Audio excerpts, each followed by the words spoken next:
시간 우리 하나님 말씀 빌립보서 1장 27절 28절 말씀 다 함께 일어나셔서 함께 보시겠습니다. 빌립보서 1장 27절 28절입니다. 오직 너희는 그리스도 복음에 합당하게 생활하라. 이는 내가 너희를 가보나 떠나 있으나 너희가 일심으로 서서 한 뜻으로 복음의 신앙을 위하여 협력하는 것과 아무 일에든지 대적하는 자를 인하여 두려워하지 아니하는 이 일을 듣고자 합니다. 이것이 저희에게는 멸망의 빈거요 너희에게는 구원의 빈거니 이는 하나님께로부터 난 것이니라. 아멘. 기도합니다. 아버지 하나님 감사합니다. 오늘도 저희들에게 귀한 말씀 주셔서 우리가 그리스도 복음에 합당하게 생활하는 그 생활을 훈련해가는 저희들에게 도와주시옵소서. 종의 입술을 주장해 주십시오. 하나님의 말씀이 담대하게 선포되게 도와주시옵소서. 예수님 이름으로 기도하옵나이다. 아멘. 앉으시겠습니다. 오늘은 2023년도 전반기 마지막 주일입니다. 지난 6개월 동안 많은 일들이 있었습니다. 사랑하는 형제가 우리 곁을 떠나는 아쉬움이 있었지만은 그러나 천국에서 다시 만날 기약이 있습니다. 지지부진했던 교회 공사가 드디어 끝을 보이고 있습니다. 무엇보다도 성도들이 믿음으로 하나가 되어서 맡겨진 사역을 열심히 감당해 오셨습니다. 또한 오늘은 졸업하는 학생들을 축하하는 또 등반하는 날이기도 합니다. 새로운 목표를 정하고 다시 한번 도약하는 학생들이 되시기 바랍니다. 우리들은 하나님께서 세우신 우리 사랑침례교회라는 배를 함께 타고 험난한 바다를 여행하고 있습니다. 배를 함께 탔다는 것은 같은 목적지를 향해서 가고 있다는 뜻입니다. 배를 타고 바다를 항해한다는 것은 그 항로가 결코 순탄하지만 않다는 것을 예상할 수 있습니다.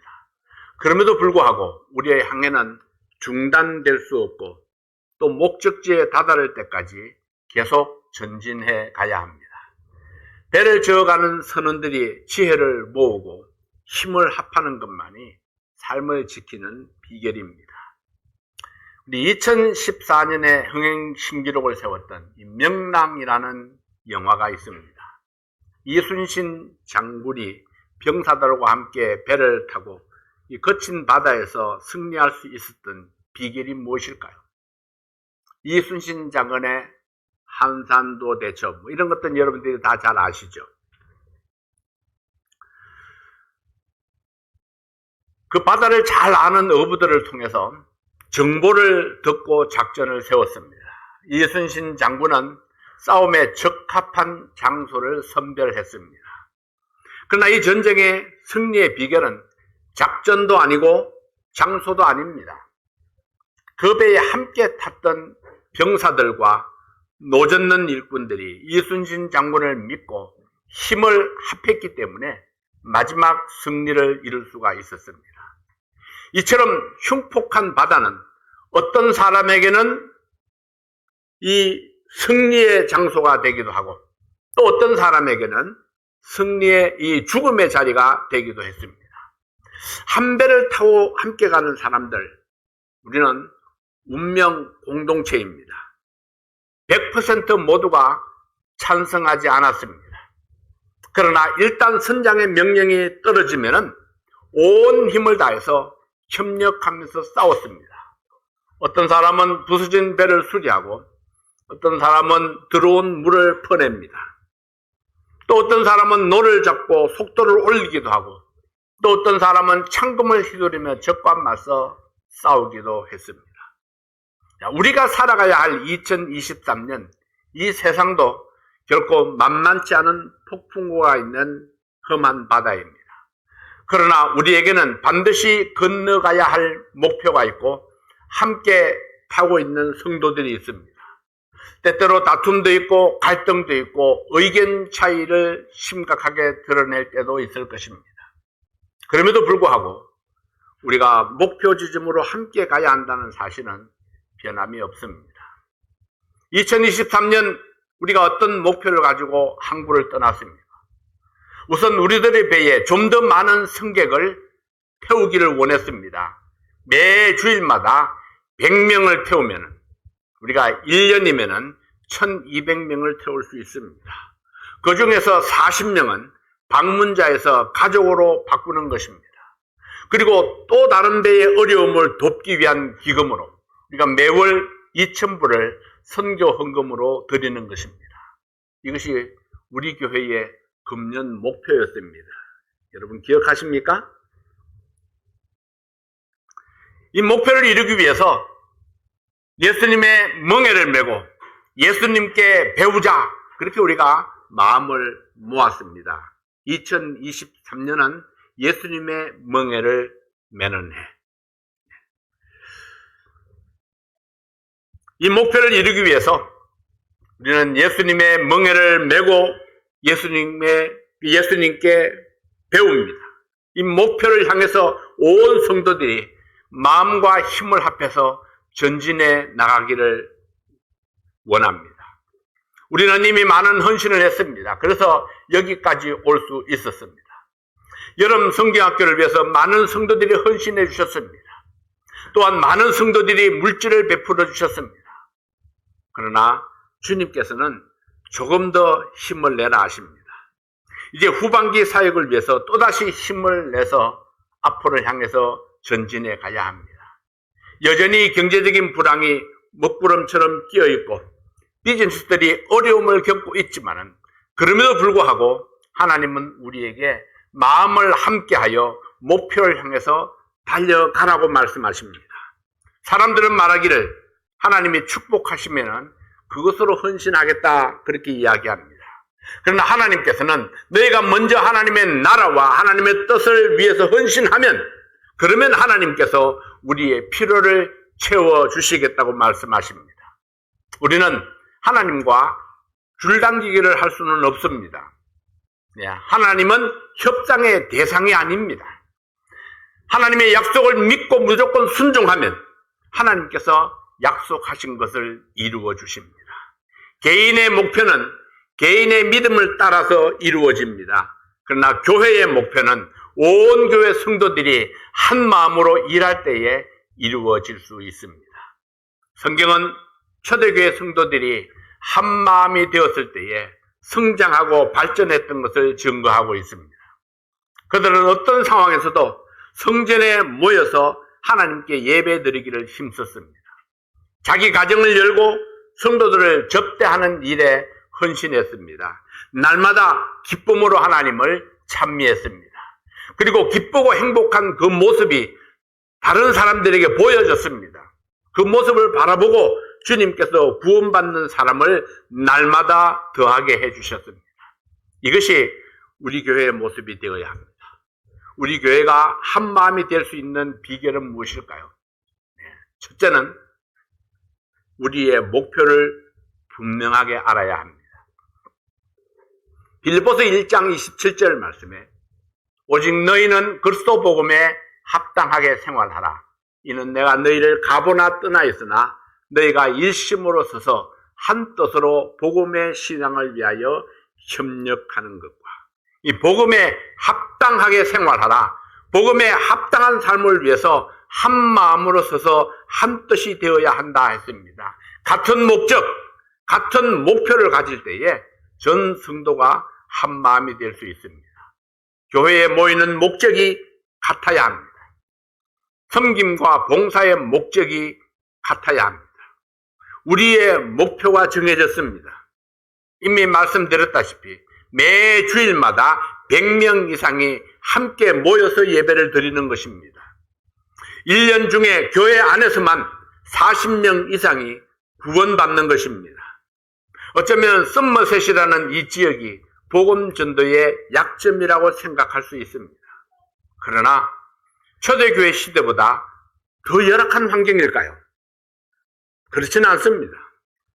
복음 전도에 목숨을 걸었던 그때를 생각하면 지금은 얼마나 안전하게 복음을 전할 수 있습니까?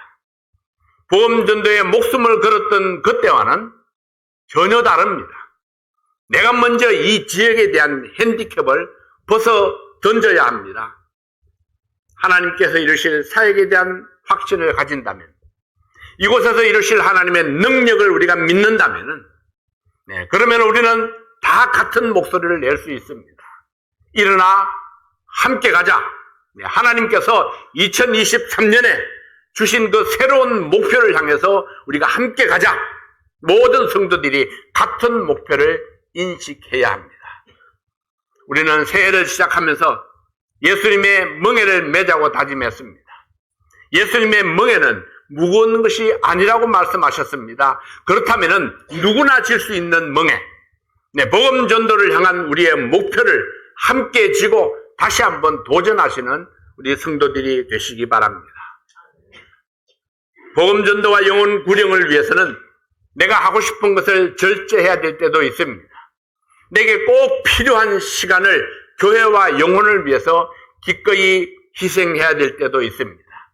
내 일을 젖혀두고 교회의 필요를 위해서 일해야 할 때도 있습니다.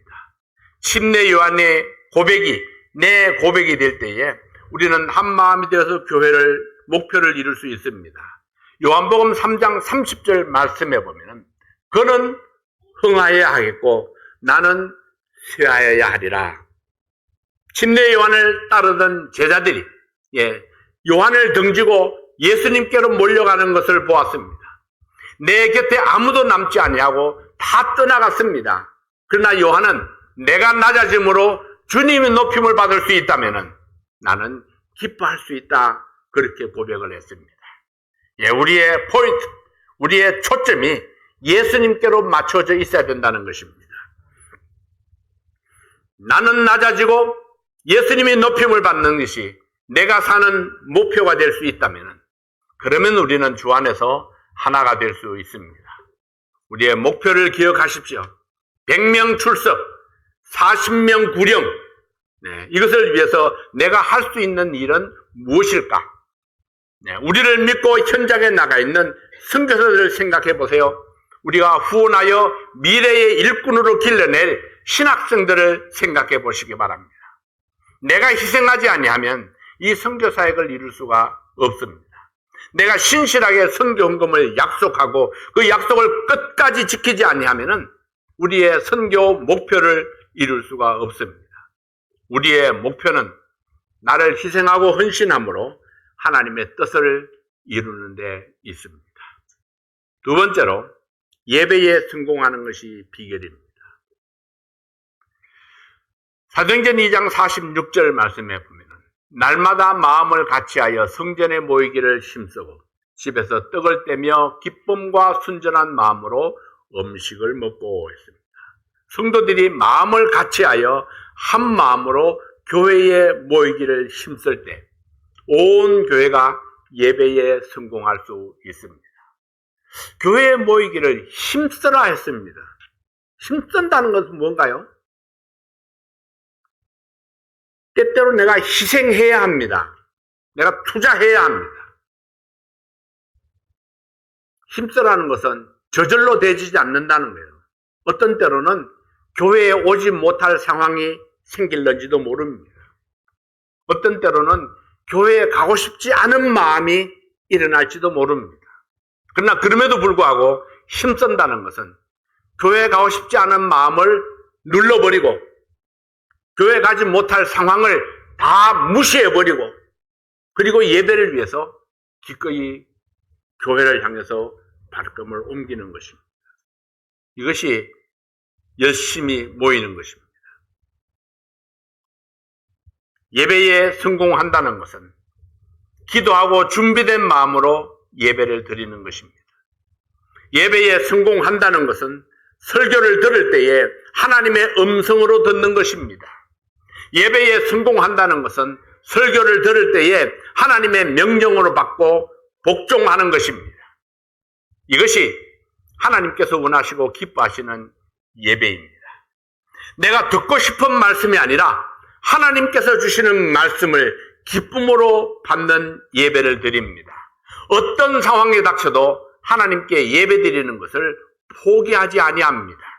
이것이 복음에 합당한 삶을 살아가는 비결입니다. 예배의 성공이 곧 믿음의 승리입니다. 예배에 성공하기 위해서는 우리의 예배를 받으시는 하나님을 잘 알아야 합니다. 하나님을 알지 아니하고는 하나님을 공경할 수가 없기 때문입니다. 바울은 자신이 무지했을 때에 하나님을 대적했었다고 고백했습니다. 다른 말로 표현하면은 하나님을 대적하는 자들은 하나님에 대해서 무식하기 때문이라는 것입니다. 하나님이 어떤 분인지 모르기 때문에 하나님을 대적한다는 거죠. 성경에 대한 지식이 있어도 하나님을 알지 못하면은 하나님을 공경할 수가 없습니다. 바울은 하나님을 알지 못했을 때에 예수를 핍박했었다고 고백했습니다. 그러나 바울이 예수님을 만나서 구원받은 후에는 복음을 위해서 자기의 생애를 온전히 드렸습니다. 우리가 하나님을 예배하는 이유가 바로 이것입니다. 예수 그리스도를 만난 후에는 내 가치관이 변했기 때문입니다. 하나님을 섬기는 것이 내 인생에서 가장 큰 가치를 가지게 되었기 때문입니다. 최고의 가치를 가지신 하나님께 최고의 가치를 드리는 것이 예배입니다. 수많은 사람들이 예배를 드리지만 예배의 참 의미를 깨닫고 신령과 진정으로 예배드리는 성도는 많지 아니합니다. 요한복음 4장 24절 말씀을 봅니다. 하나님은 영이시니 예배하는 자가 신령과 진정으로 예배할지니라. 하나님은 영이시라 하는 것은 눈에 안 보인다는 얘기입니다. 그러니까 몸만 와 있어서는 안 된다는 거예요. 하나님이 영이라는 것은 우리의 마음속까지 보시는 하나님이십니다. 그래서 우리가 마음이 준비되어야 한다는 거죠. 하나님께서 원하시는 예배는 거듭난 영혼들이 드리는 예배입니다. 하나님께서 원하시는 예배는 성도들이 말씀을 듣고 결단하고 그 말씀에 순종하는 예배입니다. 하나님께서 원하시는 예배는 내 것을 주장하지 아니하고 주님께서 주님 앞에 아낌없이 드리는 예배입니다. 시간이 있기 때문에 드리는 것이 아니라 너무 바쁘지만은 그럼에도 불구하고 시간을 따로 떼어서 하나님께 드리는 예배입니다. 쓰고 남는 것을 하나님께 드리는 것이 아닙니다. 내가 쓰기에도 부족하지만은 먼저 하나님께 드릴 헌물을 구별해서 하나님께 나아가는 것이 예배입니다. 하나님께 내 마음과 정성과 내 의지를 드리기 위해서 그래서 우리가 교회에 모이는 것입니다. 하나님의 음성을 듣기 위해서 예배를 드릴 때에 우리는 성령 안에서 하나가 될 수 있습니다. 그러므로 모임에 열심을 내지 않으면 우리는 결코 하나 될 수가 없습니다. 개인이 교회의 지체가 되어서 자기 역할을 감당할 때에 우리는 같은 마음을 품을 수 있습니다. 그리고 드디어 목표에 도달할 수 있을 것입니다. 셋째로, 사랑의 교제가 성도를 하나 되게 합니다. 사도행전 2장 46절 47절 말씀을 봅니다. 날마다 마음을 같이하여 성전에 모이기를 힘쓰고 집에서 떡을 떼며 기쁨과 순전한 마음으로 음식을 먹고 하나님을 찬미하며 또 온 백성에게 칭송을 받으니 주께서 구원받는 사람을 날마다 더하게 하시니라. 구원받는 사람을 날마다 더하게 하시니라. 이것이 목표를 이루는 길입니다. 언제 구원받는 사람을 더해 주셨나요? 성전에 모이기를 힘썼습니다. 우리 여름 성경학교 첫째 날은 39명의 학생들이 모였습니다. 둘째 날은 42명의 학생들이 모였습니다. 근데 그 42명의 학생들이 모였을 때에 12명이 상담에 임했습니다. 6명이 구원받았습니다. 6명은 구원의 확신을 가졌습니다. 우리가 모이지 아니하면은 열매를 볼 수가 없습니다. 우리가 함께 모일 때에 우리가 구원받는 역사가 일어나게 되는 것입니다. 음식을 나누며 사랑의 교제가 있었습니다. 하나님을 찬미했습니다. 백성들에게 칭송을 받았습니다. 이것이 외인들에게 좋은 간증을 보였습니다. 악에게 지지 말고 선으로 악을 이기라 했습니다. 우리가 서로 사랑할 때에 악을 이기고 사탄의 유혹을 물리칠 수 있습니다. 우리가 자주 만나고 네, 커피 한 잔이라도 함께 마실 때에 사랑이 생기게 됩니다. 아무리 친했던 사람이라도 자주 만나지 못하면은 멀어지게 되는 것입니다. 교회에서 예배 시간에 만날 뿐만 아니라 우리는 또 만나야 할 이유들을 만들어야 합니다. 성경 공부를 위해서 만납니다. 커피 한 잔이나 식사를 위해서 만납니다. 기도 제목을 함께 나누며 고민을 함께 나눕니다. 사랑의 교제는 누군가의 희생이 있어야 합니다. 어떤 이유로 만나든지 시간과 노력과 물질이 필요할 때 누군가 기꺼이 헌신하는 마음이 있어야 합니다. 우리가 여름 성경학교를 준비하면서 많은 사람들이 교회에 모여서 일을 했습니다. 땀 흘리며 일하면서도 또 잔치하는 기분이었습니다. 여러분들이 헌신해 주셨기 때문에 맛있는 많은 음식들이 준비될 수 있었고 또 그 음식을 먹으면서 기쁨으로 또 힘을 내서 또 일할 수가 있었습니다. 많은 사람들이 함께하는 그런 모임, 그것이 우리의 사랑을 나타낼 수 있는 비결이고 또 기회이기도 합니다. 여러분들이 함께 해주셔서 고맙습니다. 헌신해 주셔서 감사합니다. 그래서 일꾼들이 더 힘을 낼 수가 있었습니다. 사랑의 교제는 마음을 부드럽게 하고 다친 마음을 열게 해줍니다. 분위기를 바꾸어주고 또 같은 마음을 품을 수 있게 이끌어줍니다. 가장 중요한 요소는 우리가 어찌하든지 자주 만나는 것입니다. 그 대화의 중심 주제가 항상 성경적인 간증이 아닐 수도 있습니다. 그러나 누군가를 비방하거나 부정적인 이야기가 주제라면 조심해야 합니다. 왜냐하면 이미 사탄이 개입되었고 독소가 퍼지고 있기 때문입니다. 빌립보서 1장 18절 말씀에 보면은 아무 일에든지 대적하는 자를 인하여 두려워하지 아니한 일을 듣고자 함이라. 이것이 저희에게는 멸망의 빈거요 너희에게는 구원의 빈거니 이는 하나님께로부터 난 것이니라. 대적한 자 때문에 두려워하지 말라. 복음에 합당하게 살고자 하면은 능히 우리가 승리할 수 있습니다. 하나님께서 나의 힘이 되시고 구원자가 되시기 때문입니다. 길이 아닌 곳은 가지 말아야 합니다. 목표가 다르면은 갈라서야 합니다. 그 길은 복 있는 자의 길이 아니기 때문입니다.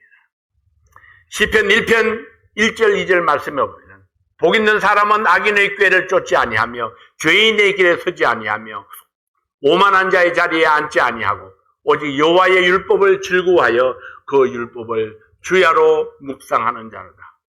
무엇을 쫓을 것인가? 내가 어떤 길에 설 것인가? 누구와 함께 어떤 자리에 앉을 것인가?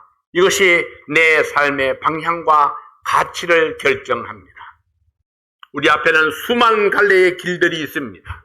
수많은 종류의 사람들을 만나며 살아갑니다. 수많은 기회들이 우리를 찾아옵니다.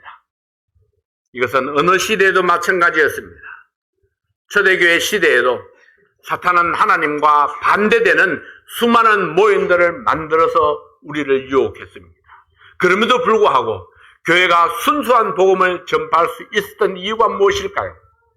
영혼들이 거듭나고 교회가 성장할 수 있었던 것은 한 목표를 정하고 한 마음이 되었기 때문입니다.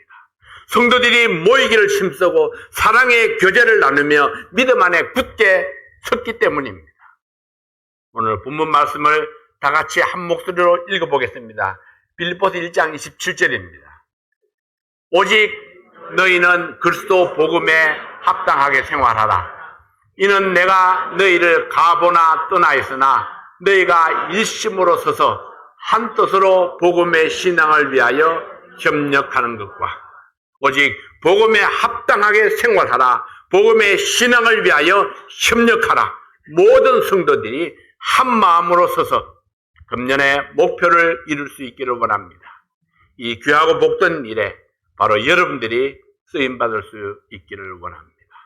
매일 매순간 우리가 어떤 선택을 하느냐에 따라서 여러분의 하루하루가 승리할 수도 있고 실패할 수도 있습니다. 무엇을 선택하느냐에 따라서 여러분의 하루하루가 행복한 하루하루가 될 수도 있고 불행한 하루하루가 될 수도 있습니다. 바로 우리의 선택에 달려 있습니다. 항상 나는 무엇을 선택할 것인가? 하나님의 말씀을 따라서, 성령의 인도하심을 따라서 하나님의 뜻을 선택하는 여러분들이 되시기를 바랍니다. 지혜로운 선택이 여러분들을 행복한 길로 인도해 주실 것입니다. 기도합니다. 아버지 하나님 감사합니다. 오늘도 하나님께서 우리에게 주신 귀한 시간, 우리 온 마음을 다해서 하나님의 음성을 들었습니다. 하나님의 말씀을 따라서 우리가 지혜로운 선택을 함으로 아름다운 사랑이 꽃피는 교회가 되어서 주님께서 우리 교회에 주신 목표를 이루는 우리 2023년이 될 수 있도록 축복해 주시옵소서. 사랑하는 성도들에게 사랑의 마음, 헌신의 마음, 희생의 마음, 한 마음이 되고자 하는 그런 결단의 마음을 허락하여 주시옵소서. 우리 계속되는 여름 성경학교를 주님 축복하시고 우리 선생님들을 축복하시고 사용해 주시옵소서. 예수님 이름으로 간절히 기도하옵나이다. 아멘.